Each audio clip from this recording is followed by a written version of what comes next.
എന്ന് പറഞ്ഞു നിൽക്കുന്നത് കൊണ്ടാണ് നിങ്ങൾക്ക് ഇത്തരത്തിലുള്ള സംഭവങ്ങളൊക്കെ നേരിടേണ്ടി വരുന്നത്. ഇപ്പൊ അവിടെ അന്ന് ആ സ്കൂൾ കെട്ടിടത്തില് ഇങ്ങനെയുള്ള നിങ്ങളെ ചടങ്ങ് നടക്കുമ്പോ അവിടെ ഹിന്ദു ആവട്ടെ മുസ്ലിം ആവട്ടെ മറ്റ് രാഷ്ട്രീയ പാർട്ടി ആവട്ടെ അവര് വന്നത് തടസ്സപ്പെടുത്തുമ്പോ നമുക്ക് നിവർന്ന് നിന്ന് ഞങ്ങൾ ഇവിടെ ഇങ്ങനെ ചടങ്ങ് നടത്തും, ഇത് ഇങ്ങനെയാണ്, ഇതാണ് ഞങ്ങൾ ചെയ്യുന്നത് എന്ന് പറയാന് നിങ്ങൾ കൂട്ടത്തോടെ ഇവിടെ ശ്രമിച്ചു കഴിഞ്ഞാല് ആർക്കെങ്കിലും അത് തടസ്സപ്പെടുത്താൻ കഴിയുമോ? ഇത് ഇങ്ങനെയുള്ള ചടങ്ങുകൾ നടക്കുന്നത് ഹിന്ദുക്കളുടെ മാനേജ്മെന്റ് ആയിട്ടുള്ള സ്കൂളിൽ മാത്രമല്ല. ഇപ്പൊ ഞാൻ മിനിഞ്ഞാന്നൊരു സ്കൂളിലെ പരിപാടിക്ക് പങ്കെടുത്തു. അപ്പൊ ഞാൻ കണ്ടൊരു കാഴ്ച എന്താ നിങ്ങൾക്കറിയോ? വെള്ളിയാഴ്ച ആയിരുന്നല്ലോ. വെള്ളിയാഴ്ച ഈ സ്കൂളിൽ ഒരു 100 മീറ്റർ അകലെ ഒരു മുസ്ലിം പള്ളിയുണ്ട്. അപ്പൊ ഈ ഒരു 12 സമയത്ത് സ്കൂള് വിട്ടിരിക്കുകയാണ്. നേരത്തെ വിട്ടതാവും എനിക്ക് മനസ്സിലായിരുന്നു. അപ്പൊ ആ മുസ്ലിം കുട്ടികളൊക്കെ ആ പള്ളിയിൽ പോകുന്നുണ്ട്. അവിടെ ഇല്ലേ മുസ്ലിം പെൺകുട്ടികൾക്കൊക്കെ അവിടെ ഒരു ഹാളുണ്ട്.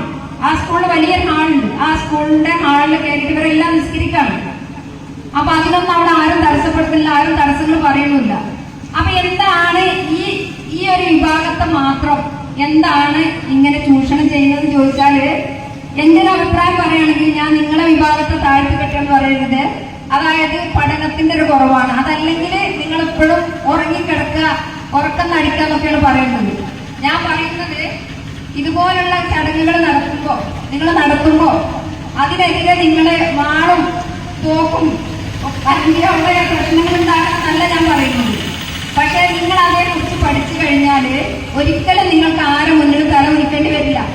പിന്നെ മറ്റൊരു പ്രധാന കാര്യം പറയാനുള്ളത്, ഇവിടെയുള്ള കമ്മ്യൂണിസ്റ്റുകാരാണെങ്കിലും കൂടി ഇരിക്കുന്നുണ്ടാവും. കമ്മ്യൂണിസ്റ്റുകാരാണെങ്കിലും കോൺഗ്രസ്സുകാരാണെങ്കിലും അവിടെ ഞാൻ ഹൈന്ദവരെ എടുത്തു പറയണം. ഇവരൊക്കെ ഒരു ധാരണ ഉണ്ടാവും, ഞങ്ങൾ കമ്മ്യൂണിസ്റ്റുകാരാണ്, ഞങ്ങൾ കോൺഗ്രസ്സുകാരാണ്, ഞങ്ങളെന്നും ഇതൊന്നും ബാധിക്കില്ല, ഞങ്ങൾക്ക് വേണമെങ്കിൽ ഞങ്ങൾ പ്രാർത്ഥനകൾ നടത്താം, ഞങ്ങൾ ക്ഷേത്രത്തിൽ പരിപാടി നടത്താം, അതൊക്കെ നിങ്ങൾക്ക് ഇന്ന് തോന്നും.